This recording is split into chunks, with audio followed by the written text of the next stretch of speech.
committee feels, it won't change your normal life activities. We don't operate on feelings here.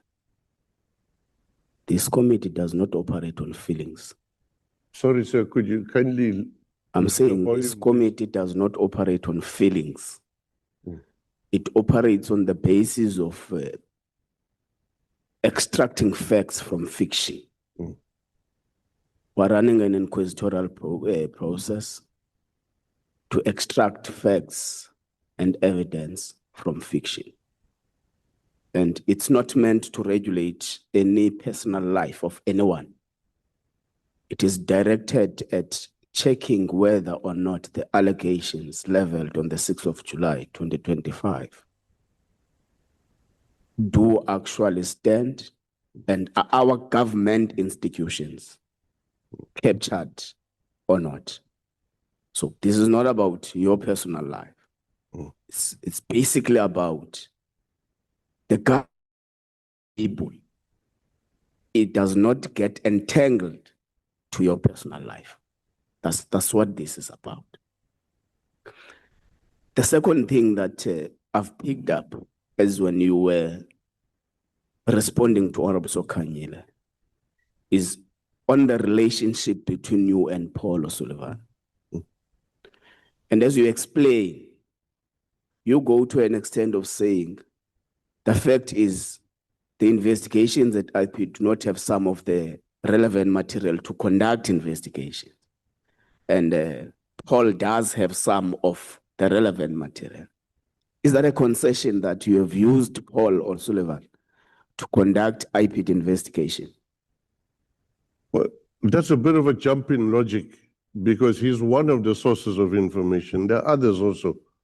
But the fact that he provides information or is a complainant does not translate into controlling IPID. That is a fiction which was created by Patlani and his crew themselves. So you say. And that is all they got. They got no explanation for the charges they must face. But Mr. McBride, to what extent did you use Mr. Paul O'Sullivan or his resources to conduct IPID investigations? Whenever he had information to me, I went and listened to it. But all the answers are here, written long before 6th of July, 2025. The answers were here already about all these issues you're asking me about. Nothing to do with anything else, nothing to do with allegations made by Nqola. It was here already, affidavits, court papers, judgments, all there. So, in a nutshell, you mean you have used information from Paul O'Sullivan to arrive at decision on the investigations IP conducted? In a nutshell, some of his information proved useful in our investigation. So, your investigations were resourced in terms of IP? Or anybody else who had information. Let's pass it. I hope members will pick it up. Did Paul become part of investigations, physical investigations? You'll recall the estate allocation. Was it the only incident where Mr. O'Sullivan accompanied IPID investigators when they were conducting investigations? So let me put it this in a nutshell. Paul O'Sullivan was the complainant. He had interaction. No, let's leave that one first, Mr. McBride. Let's say, apart from that one, did Paul accompany investigators of IPID when they conducted investigations? I will answer you, okay. But I will answer you fully. Okay. So that you understand in a nutshell. So Paul O'Sullivan showed IPID the alleged crime scene, which was Patlani's house. That's the first thing, which Mr. McBride. Yes, sir. You are giving answers on a time that is allocated to the honorable member. And the honorable member has said it more than once, that please answer the question that he asks, so that his time is not squandered without him exhaustively asking the questions that he wants to. Thank you. Thank you, Chair. So the question is, apart from the Pahlane estate, forgot its name, did Mr. Paul O'Sullivan accompany IPID investigators when they were conducting investigations? I'm not aware of it. You're not aware of it. Okay, let's go to the part you were going to. You say there's an allegation against Mr. Pahlane of corruption, blah, blah, blah, in SAPS, where procurement is done in SAPS, where service providers submit their bid tenders in SAPS procurement offices. Now, you term the visit to the estate by Paul O'Sullivan and IPID investigators a visit to the crime scene. How did the estate become a crime scene of a crime that was committed at SAPS? Can you repeat that? I'm not sure. How did the estate become a crime scene of a crime that was committed at SAPS headquarters? That's a very good question. Very good question. If the good part, just answer the question. How did it become a crime scene? The house was built without registered money. There was no money used from a bank to pay those builders. So where was the money coming from? And there's evidence to suggest it came in black plastic bags. Those were the initial statements and recordings of people who worked with Pahlane. So on the bond that was drawn was 600,000. None of it was drawn on it, but there was a approved bond, 600,000. But the issue is Pahlane is still staying in a crime scene. Now, as we talk it. No, Mr. McBride. A person is shot and killed here in this chamber. Okay? The person who shoots, takes man and takes a cell phone and runs to Khayelitsha. He gets arrested in Khayelitsha. That does not make the Khayelitsha a crime scene. Because a crime scene is where the crime was committed. So this chamber remains the crime scene. So I still ask a question. How did Pahlane's house become a crime scene? It's the proceeds of crime. That's not a crime scene. That's a complete different concept. Still a crime scene. No, it's not. Oh, yes, it is. In fact, there was a supplier who fitted in a sound system. So a supplier to SAPS fitted in a sound system or paid for in Pahlane's house. That gratification is a crime scene. Let's leave it. Let's leave it to waste our time. So you mean the only person who knew your called crime scene was Mr. Paul O'Sullivan? The investigators at IPID did not know the place where Mr. Pahlane was building a house. They needed, just to point a house, they needed Paul O'Sullivan. I thought when you said you used the resources from Paul O'Sullivan to conduct IPID investigations, you spoke about sophisticated machinery. For example, we were told here that he even has a grabber. See, so we thought that it's those kind of things. So are you saying the investigators could not compile information that points themselves to Mr. Pahlane's house? They had to use the services of Mr. Paul O'Sullivan, who later, by the way, was actually charged for impersonating an IPID official. Well, the charge fell away, number one. Number two, it was on the one occasion in which he was a complainant, which he showed them where the house is. So it's, what do you expect me to say? In fact, the word crime scene comes from my investigators. Yeah, your investigators misled you. The reason why you misled is because you let Mr. O'Sullivan to lead your investigations. Let's pass this part, Mr. McBride. There is a complaint by Mr. Paul O'Sullivan against General Pashlan.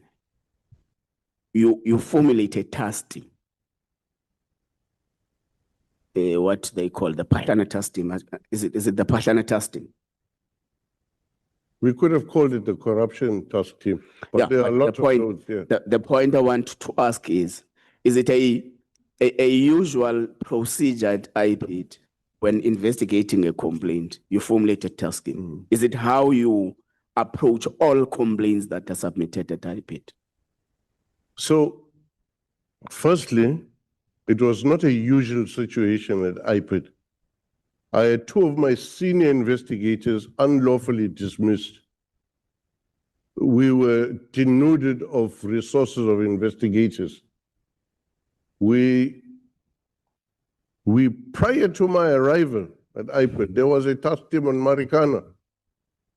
And the same thing, they pulled people from different provinces, Northern Cape, Free State, and sent them to go and investigate the Marikana incident or incidents.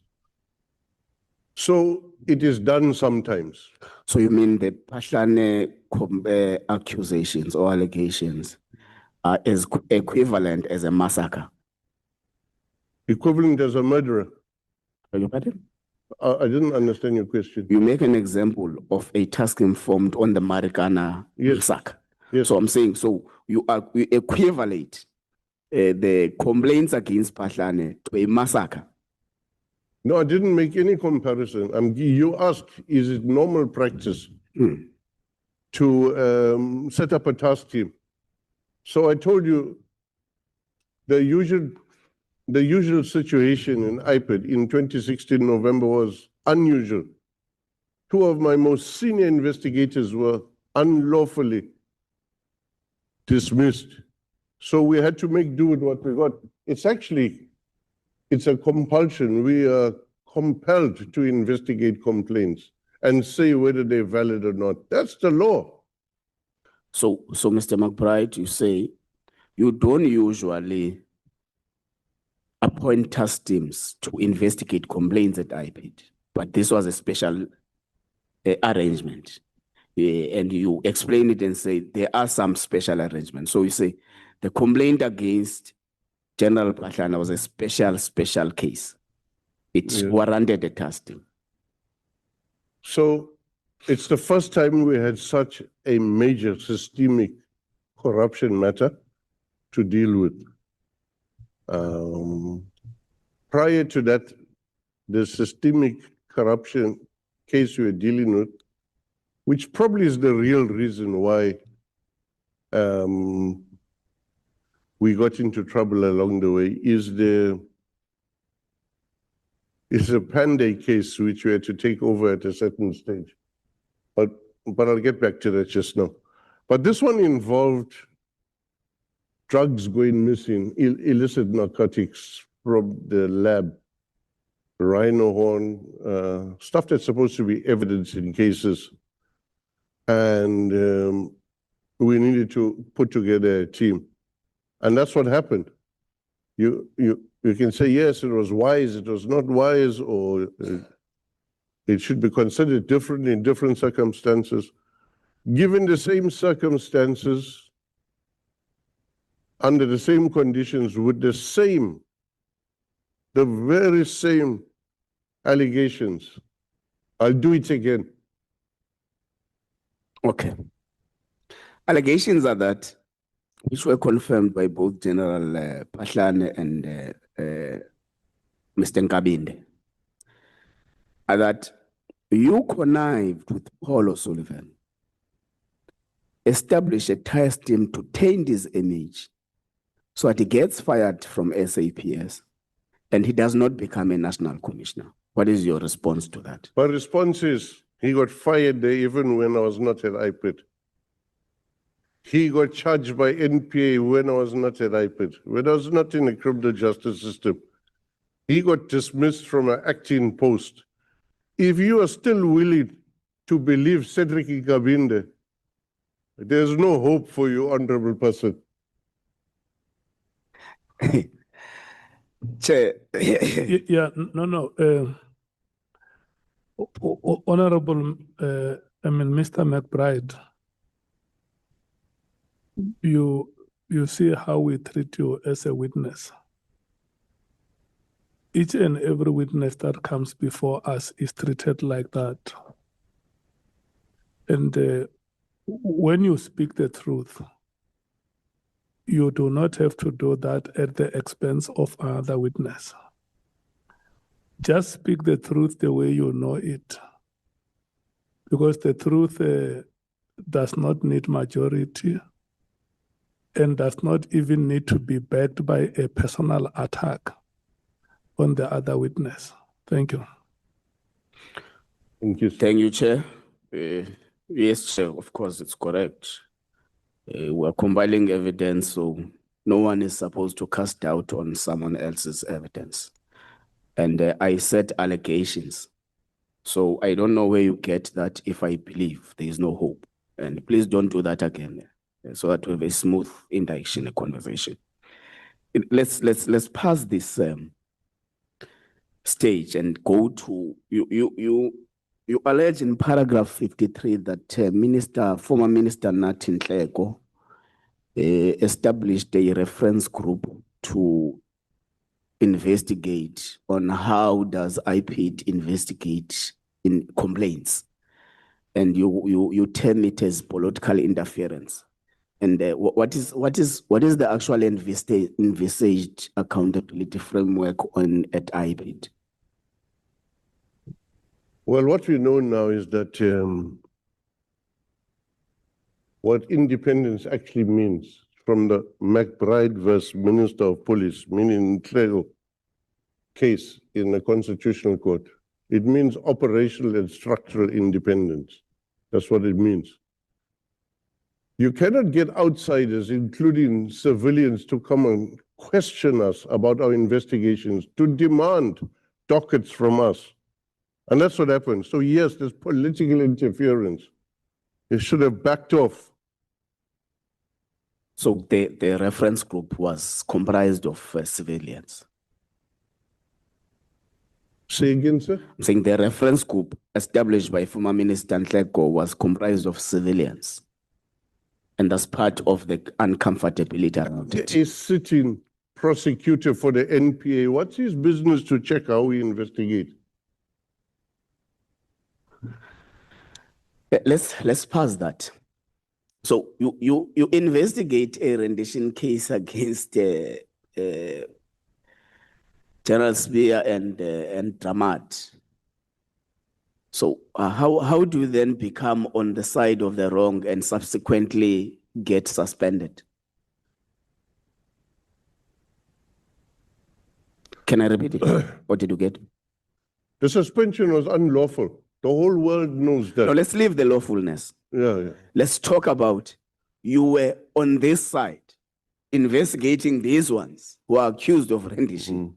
How did you cross the line and become on the side of those who are accused of rendition, which ultimately go to suspended, whether lawfully or unlawfully? I don't know what goes in the mind of Nkosi Nathi Nqola. I've got no clue.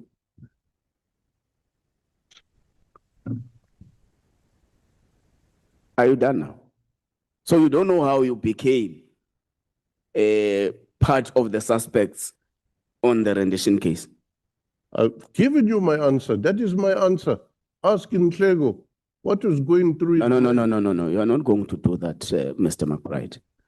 I'm not going to ask you a question and you tell me I must ask Nqola. We did not summon Nqola to appear here. Please don't do that.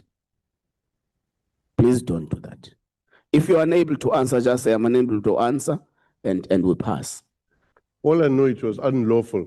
That's all that matters to me. So you don't know how you became a suspect on the rendition case. How I became a suspect. How you became at the wrong such that you got suspended. That's the point I'm making. I had nothing to do with the rendition business. All right, let's pass. On paragraph 59, you speak about infiltration of the crime intelligence in the IPIT business. But the use of your language is that you were alerted after having returned at IPIT about allegations of crime intelligence interfering and all that.